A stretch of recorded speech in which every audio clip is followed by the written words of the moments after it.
tucking a glider, the way we always practiced it, except that I've never been in the air with a whole army before. 3 airborne divisions, the 6th British, and 82nd and 101st American.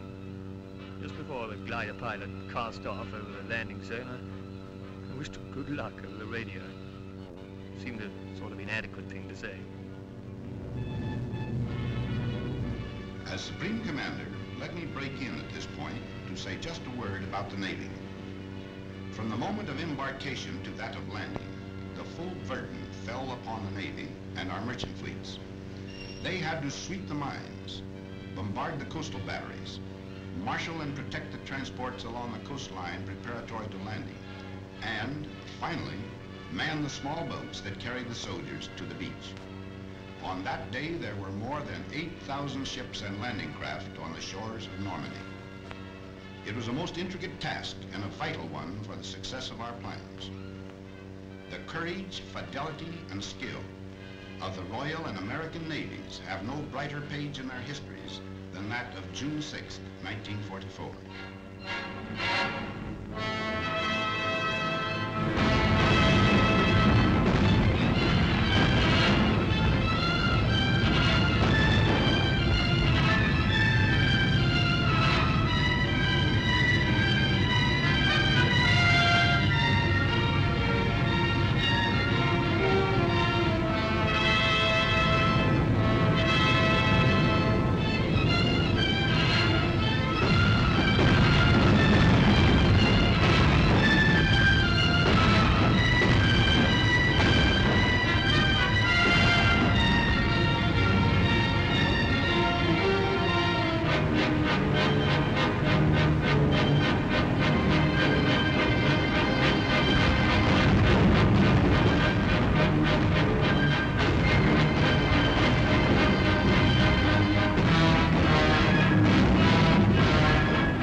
Back in London, only a few people knew. It was a well-kept secret. Around daybreak, we correspondents were called and told to be at the Ministry of Information at 8. Then they told us.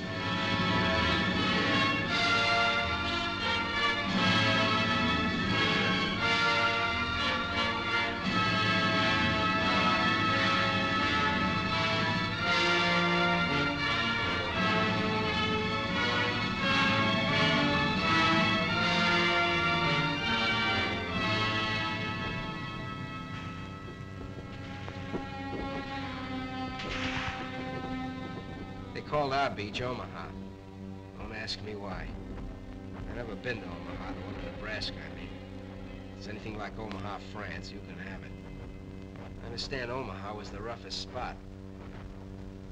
We lost some good men, took a few prisoners. It was a lousy trade. We've been told what to expect, so it wasn't like a surprise or anything. It just, well, when it really happens, it's different. For a while there, we were pinned down, but a lucky thing. The other beaches were going better, so we got a little more than our share of the old teamwork. The Navy come in, the air guys, and finally we got moving good. Now, you hear a lot about how long it takes to make battle-hardened soldiers out of green troops. Listen, I got to be a veteran in one day. That day. So they paved the beaches with their blood and lurched across the dunes and reached the roads. The German parried fiercely. In the depths of rich green pastured Normandy, the 3 airborne divisions, first of all to land, fought lion-like against most grievous odds. And loud across the cratered face of France came German reinforcements. From Berlin, a voice cried out the Allies must be hurled into the sea before another day had burned its hole in history. Locked in battle, the armies clashed. Our first objective, then, was to merge all the beachheads into one, and 50 miles of men drive on together beyond the red sands through the broken wall.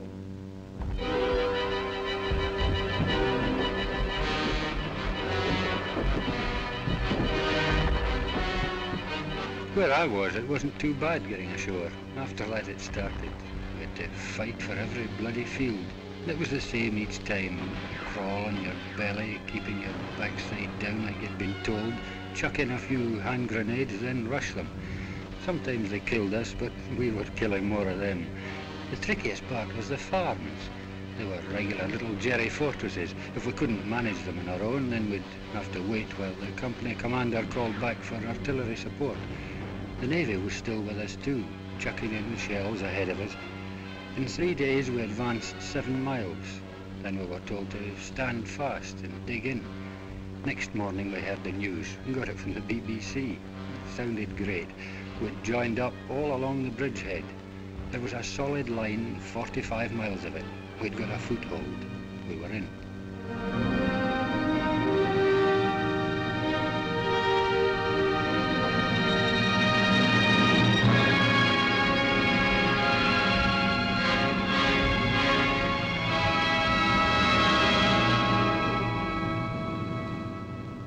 We didn't have to do much navigating to get there. You just followed the convoys.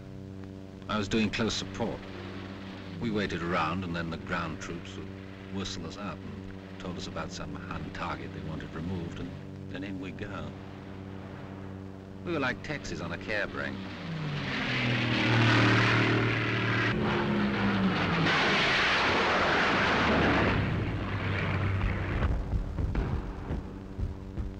There's something nice about a beach, any beach. You think of a beach, and chances are you'll remember something nice. Like a party or a picnic. Pals from the old days. Girls in bathing suits. But the one I worked, Utah, looked more like a freight yard once we got going. For quite a while, we brought most supplies right over the open beach. Like we'd practiced it, and like we'd made up as we went along.